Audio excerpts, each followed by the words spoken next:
All right, so you guys really seem to like it when we talk about legit versions of WWE or pro wrestling moves. So we're gonna go ahead and start exploring some of these bit by bit here and there.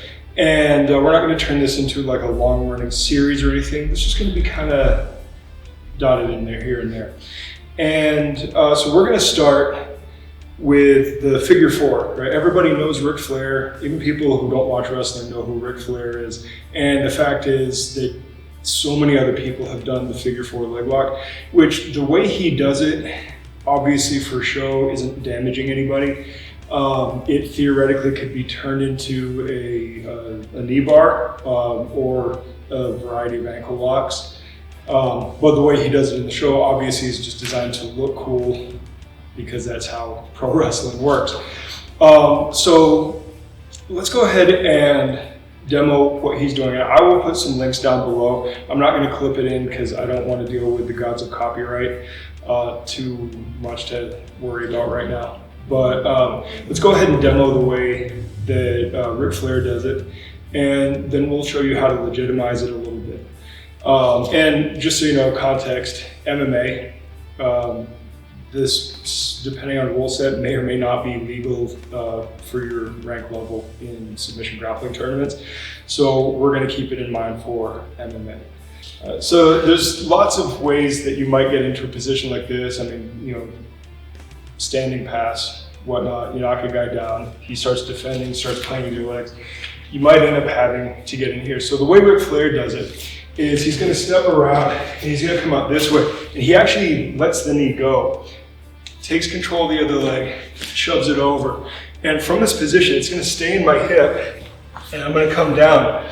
And then, so the way Ric Flair has it, the leg is actually below the knee. So then when he hooks this, then he just starts flailing back and it looks insane. And the problem is, this isn't doing anything to him. It's just not doing anything to him at all. You know, if I wanted to do something, I need his leg up above his knee more. And if I get into this position, I don't really have a lot of room to hook over his heel. I do have an ankle lock here, depending on what I want to play with, but I have to keep that really tight. The other cool thing is I've got a heel hook right here, so you can kind of be attacking both ankles at the same time. Still have to control for rotation. So is it a legit move in and of itself? Kind of, sort of. It's more convoluted than you probably want to try to pull off in a match.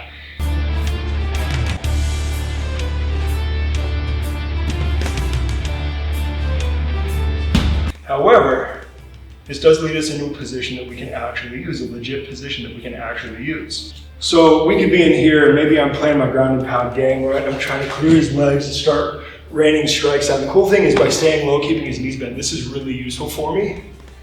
Hooking the one leg, peel it off. As I come around, making sure his knee stays over here, I can start working in the saddle.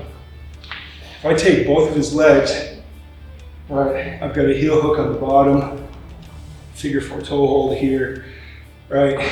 You've got some really, really cool options. Never mind the fact you can just start striking the guy from this, start working in on various things. You got some really, really cool stuff you can play for. And if you lose control of the one leg, you can still work your straight foot locks. That's fine.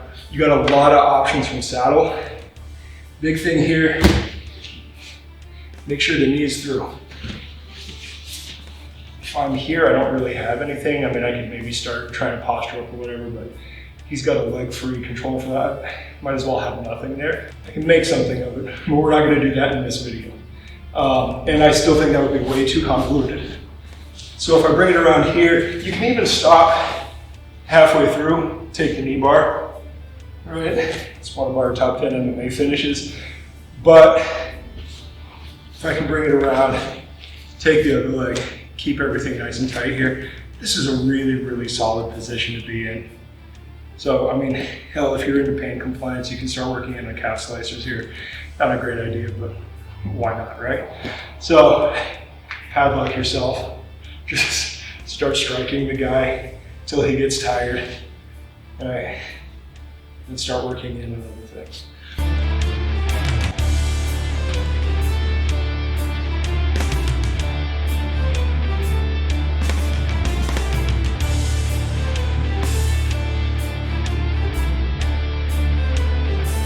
So is the Figure-4 a legit move?